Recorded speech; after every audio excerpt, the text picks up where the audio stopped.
for the image of the circles provided to us here, we are given that point D is the center of the medium-sized circle and the large circle shown here. In addition, we are given that the diameters of the small circles that are centered at B and F is equals to the radius of the medium-sized circle. So I have the diameter of this small circle here that is equals to the radius of this medium-sized circle present here.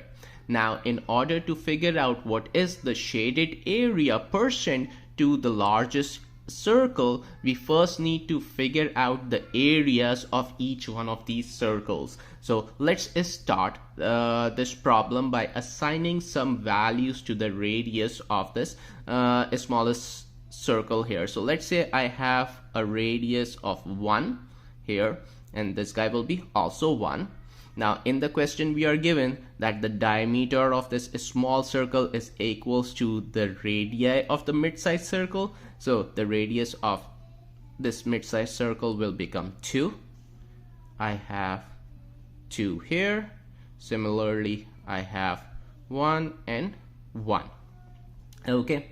Now what we are looking for is we are looking for the percent of the shaded area. So basically, shaded area divided by the total area of the circle, that will be our big circle, and to calculate the percent, multiply by 100. We are looking for this specific value here. Okay, so let's solve for the shaded area here.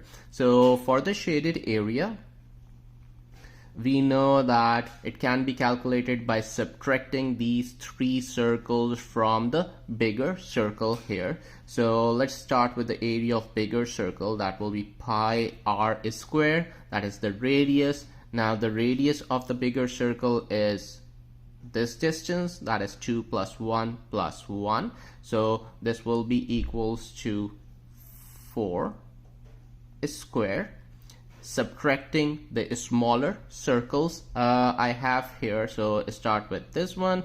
I have pi r is 1 here, so 1 is square. I have another one, so pi 1 is square. Finally, I have the middle one, this guy. This will be pi 2 is square. Okay, so simplifying this, it will become 16 pi minus pi minus pi minus 4 pi. That is equals to our 10 pi. This is the shaded area present here. Now the total area we have already calculated. That is our 16 pi. That was the area of the biggest circle. So total area I have is 16 pi. Now to calculate the percent shaded area, we just need to plug in these values in the expression above here. So let's do that here. I have my shaded area, that is 10 pi, over the total area of 16 pi times 100. So if we simplify this, this will become, pi will cancel out. I have 5 over 8. So 5 over 8 times 100, that is equals to 62.5.